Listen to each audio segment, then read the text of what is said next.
That's what that is, right? Yeah. We were talking about two different things. Well, okay, I was looking up adrenochrome and I was like, what is adrenochrome? Like, what is it really? And I guess it's just oxidized adrenaline or something that one of your glands makes. And so it's a real thing. It's adrenochrome is an actual documented thing outside of the conspiracies that we're going to get into, right? yeah. Okay. I didn't know that. Well, so basically, I mean, this is according to Google. I mean, it's a chemical compound. It's chemical compound produced by the oxidation of adrenaline, which stimulates oxygen uptake during the auto-oxidation of adrenaline. So, and then there's a bunch of other words I can't even pronounce, so I'm not even going to try. It's crazy. That makes sense to me, though. Like, I can actually understand all those big words. Yeah, I mean, you should have me read the rest of the sentence. Then we'll really be screwed. But so, Fear and Loathing in Las Vegas. Do you remember this movie with Johnny Depp? I've never seen it, but I've heard it was amazing. So this movie, there makes an appearance. They kind of talk about adrenochrome as this wildly hard to get high value drug. And so a lot of people will refer back to this like, see, it's been in Hollywood forever. It's part of the Hollywood cult. And during like, do you know who Q? Do you remember the whole Q movement? No, I remember I asked you about it because I had never even heard about it before. So it was this like anonymous poster that would go by Q on the 4chan poll Reddits.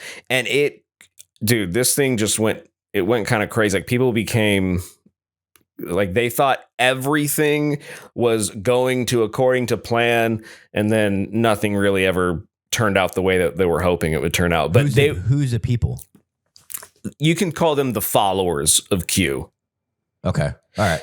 So like it was basically a community that was built around these kind of cryptic posts that was made by this account, and they would then, I mean, everything was connected to Trump's tweets, and a big theme around this was the adrenochrome stuff, talking about. I'm so like, I don't know what I need to edit because I don't want to get kicked off YouTube for talking about child predators, but I've done it before on my podcast and it works out fine. And you could always just cut out like child and just cut out predators. Yeah. Okay. Well, so because I posted that clip on TikTok and it got like 500 comments. Everybody's saying adrenochrome. It's because the gold juice. Yeah. And so I was like, what the heck is the gold juice? And someone was said like when you donate plasma and you separate it or something, it creates gold, which is weird.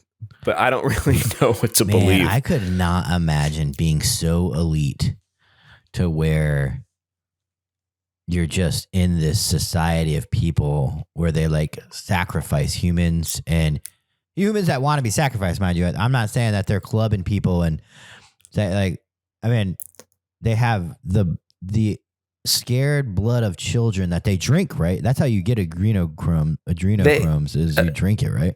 I guess according to these things is they drink the blood of the child that's been traumatized.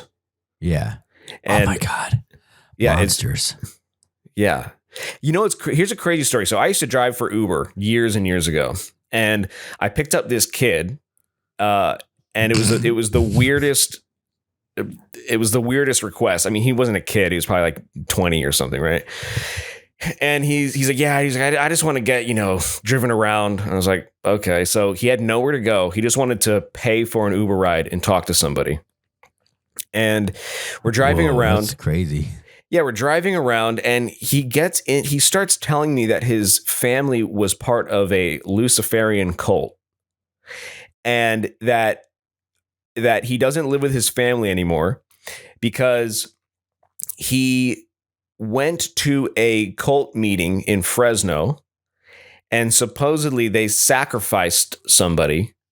And I mean, he could be making all this up. I don't know. But they said that the way that he described it, I mean, he wasn't laughing and it didn't seem like a joke to him. But they were saying that he gave himself up to the church or the cult. So he allowed himself to be drugged heavily. And then they cut his heart out and they started eating it. And I'm in the Uber, and this is when they would ride in the front seat. Like Uber and Lyft, like you could like ride in the front seat before COVID. And I was like, oh, that's crazy, man. Like that's nuts. But like, where'd you say this happened? In Fresno? And like, I was like, you didn't contact the police, or like you didn't. And he went into great detail that like they ate the heart, and the guy gave his body up to the church, and he wanted to do this. And I mean, do you think that stuff really happens? I mean, if it's going to happen anywhere, it's going to happen in Fresno. I 100%. First off, I know me and you know, but anybody that's listening or watching this, fucking Satan is real, and there are satanic cults out there that will, like the problem, like a satanic person is somebody, they'll try and spread it as much as they want, as like, oh no, we're this, that, and the other thing. Real Satanists is in it for themselves, for pure lust, pure satisfaction, pure euphoria. They're not about living a righteous life. They're not for others. And you know, people that play around with that thing, play around with any of that, and they don't really know what they're doing. They're the ones that are heavily affected by it, like to the point where, you know, it's life changing or life ending. And, you know, I've never obviously even been close or third party to hearing about sacrifice, but I know for a fact it happens because Alex Jones says it did. And the guy in the Uber said it did. So I have conversations like this with my friend Joe a lot, and we talk about, you know, what is the idea of Satan, what is the idea of Lucifer, Beelzebub, right? And supposedly, okay, so in the Bible it says that he was the brightest, most beautiful, talented angel that fell from heaven, went against God, right? And it kind of, the reason that people get into Satanism is because it contains a lot of truth.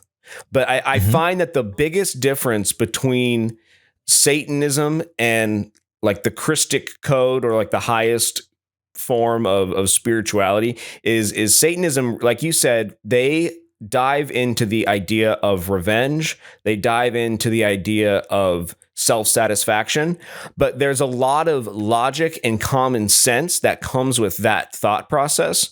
And so you see a lot of things in the world, right? You say Satan rules the world.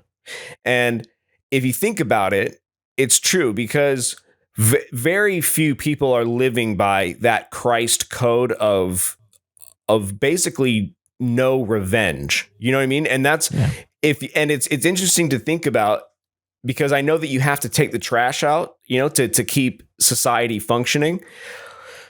But, you know, when countries retaliate against other countries for being attacked, which is an understandable position to take, is like, I have to ask myself, is that a form of satanic, basically ritual sacrifice on a large scale? Because so in the obviously, you know, when they say Jesus died on the cross and he did not retaliate, he said, so he said something, forgive them for they know not what they do. Right. So he let this happen to him. And it was like to me, that was a big sign of, you know, the world is for the world, and my spirit lives on. Yeah. And am I making sense with what I'm trying to say? Yeah, you are. It's the ultimate. It's perfect. It's the perfect, but no human is perfect. That's, you know, like just pure good is what spirituality is at its highest form, but as a human, you can't have, because you have emotions, right? You have all this logic, you have a brain, you know, you have all these things. You feel pain, anger, sorrow, excitement, remorse. You feel all these things, which does not allow you to be the perfect, like most spiritual, perfect being. But yeah, sorry, I don't want to cut you off. I was just going to add on to that as well. Go ahead. I think that is when people talk about enlightenment, right? In a lot of Eastern religions, I think that a big part of that is training yourself to go beyond that and to feel the emotion, but yet not react to it. I think there's a lot of value in Eastern religions when it comes to that idea. And now look at Satanism, right? Satanism is, well, a lot of art uses Satan. Let's say like Iron Maiden, Ozzy Osbourne, right? Rah, Satan. Like he is what would you call that? Like a revolutionary, like there's a lot of art associated with, what's that fucking revolution in France?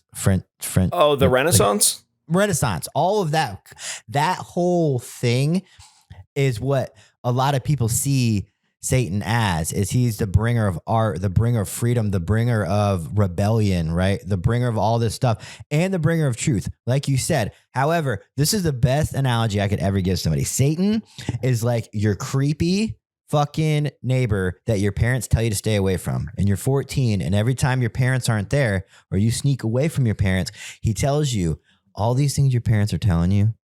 It's not true. Your eyes won't fall out of your head if you stare at the TV, right? You won't crash your car when you turn the dash thing on, right? Inside your car. All these things it's fake. Don't listen to them. You can do whatever you want. Don't do anything that you don't want to do, right? Live this free life. Live for you. That sounds fucking amazing. However, your parents know all these things they tell you is because they love you, and it's called discipline and upbringing and doing the right thing. And you don't know that there's certain truths that you can't hear. Like if that crazy fucking neighbor said, you can have sex whenever you want. You don't have to wait until you're 18 or married. You can do whatever you want, right? That 14-year-old is going to be like, you can? My parent says I can't. Because, does that make any sense? It makes perfect sense. And it's funny because it's interesting because that's what makes it so, like growing spiritually, I feel like that's what makes it so difficult, because it's like when people lie to you and they're so convincing because they actually are telling you a piece of the truth, but it's not the full truth.